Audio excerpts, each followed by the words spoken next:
নমস্কার বন্ধুরা, ভতেশ্বর study centre চ্যানেলে তোমাদের স্বাগতম। WBSSC গ্রুপ সি গ্রুপ ডির প্রোফাইল স্ট্যাটাসটা অবশ্যই তোমরা প্রত্যেকে চেক করে নাও।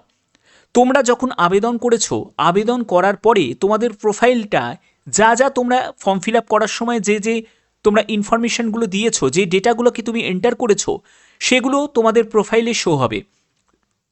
যদি তোমাদের প্রোফাইলে শো না হয় তাহলে জানবে তোমাদের ফর্ম ফিল আপে যে কোনো জায়গায় গিয়ে কিন্তু রিজেক্ট হতে পারে। তো অবশ্যই কিন্তু তোমাদের সেটা আমি দেখাবো, একদম স্টেপ বাই স্টেপ। দেখো কিভাবে চেক করবে প্রোফাইলটা। এর জন্য তোমাদের অ্যাপ্লাই নাও অপশানে ক্লিক করতে হবে। যখন তুমি অ্যাপ্লাই নাও অপশানে ক্লিক করছো, এরপরে তোমাদের দেখো লগ ইন হিয়ার এই অপশানে তোমাদের ক্লিক করতে হবে, যেখানে তোমাদের ক্যান্ডিডেট আইডি, মোবাইল নাম্বার এবং পাসওয়ার্ডটা বসিয়ে তোমাকে লগ ইন করতে হবে। যদি তুমি ক্যান্ডিডেট আইডি ভুলে গিয়ে থাকো, তোমাদের ক্যান্ডিডেট আইডি অপশানে তুমি ক্লিক করবে। এরপরে দেখো তোমাদের ইমেল আইডি এবং তুমি ক্যাপচা কোডটা বসিয়ে সাবমিট করলেই তোমার ইমেল আইডিতে তোমার ক্যান্ডিডেট আইডিটা জন্য তোমার ইমেল চলে আসবে। সেখান থেকে তুমি কপি করে তুমি এখানে পেস্ট করে দিতে পারো। ওকে, তো এখানে আমি কি করছি, ক্যান্ডিডেট আইডি, মোবাইল নাম্বার এবং পাসওয়ার্ডটা বসিয়ে নিচ্ছি, বসিয়ে আমি লগ ইনটা করছি। তো দেখো তোমাদের এরকম একটি ড্যাশবোর্ড ওপেন হয়ে যাবে এবং তোমাদের বাঁ দিক করে তোমরা দেখো, বাঁ দিক করে তোমার এখানে ছবি এবং তোমাদের ড্যাশবোর্ডের নিচেই একটা প্রোফাইল বলে অপশান দেখতে পাচ্ছ, লগ আউটের ঠিক ওপরে। এই প্রোফাইল বলে অপশানটাতে তোমাদের একবার ক্লিক করতে হবে। তো আমি এই অপশানে আমি ক্লিক করছি। তো প্রোফাইল অপশানে যখন তুমি ক্লিক করবে, তোমাদের এরকম একটি পেজ ওপেন হয়ে যাবে, যেখান থেকে তুমি আবেদন করার সময় যে ডেটাগুলো তুমি এন্টার করেছিলে সেই ডেটাগুলো কিন্তু এখানে শো করবে। অর্থাৎ প্রথমে তোমার নাম, এখানে তোমার নাম এখানে থাকবে, তারপরে তোমার ক্যান্ডিডেট আইডিটা থাকবে, তোমার জেলা এখানে শো হবে এবং তোমার ইমেল আইডি, মোবাইল নাম্বার এটাও কিন্তু এখানে শো হবে। ঠিক আছে, পাশাপাশি তোমাদের এখানে দেখো একটা ছবির জায়গা তোমরা দেখতে পাচ্ছ, এখানে তোমার ছবিটাও কিন্তু শো করবে।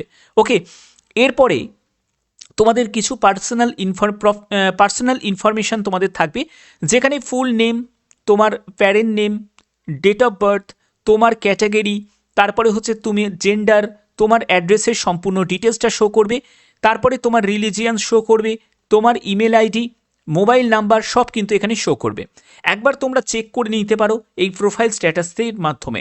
এবং পরবর্তী হচ্ছে যে তোমার যে অ্যাকাডেমিক কোয়ালিফিকেশান, এখানে কিন্তু অ্যাকাডেমিক কোয়ালিফিকেশান যদি তুমি মাধ্যমিক দিয়ে থাকো, তাহলে তোমার মাধ্যমিকের কোন বোর্ড থেকে পাশ করেছো, টোটাল কত নম্বরে তোমাদের পরীক্ষা হয়েছে, তুমি কত নম্বর পেয়েছো, কোন ইয়ারে তুমি পাশ করেছো এবং পার্সেন্টেজ কত, সেটাও কিন্তু এখানে শো করবে। যদি একবার তোমরা চেক করে নাও, তাহলে তোমরা কিন্তু তোমাদের জায়গা থেকে তোমরা নিশ্চিন্ত হতে পারবে যে তোমাদের যে ফটো রিলেটেড একটা সমস্যা যে আছে, যে স্যার ফটো আপলোড হয়েছে নাকি এই জায়গাটা আমরা বুঝতে পারছি না, এই জায়গাটা একটা কনফিউশন রয়েছে, প্রোফাইল থেকেও কিন্তু তোমরা একবার চেক করে নিতে পারো, প্রত্যেকে চেক করতে পারো। এছাড়া তোমাদের আর একটা ব্যাপার তোমাদের বলবো, তোমরা অবশ্যই তোমাদের যে স্ট্যাটাস মানে অ্যাপ্লিকেশন স্ট্যাটাসটাও কিন্তু তোমরা ডাউনলোড করে নেবে। এটা নিয়ে আমি অলরেডি তোমাদের বলেও দিয়েছি কিভাবে ডাউনলোড করে চেক করে নিতে হবে।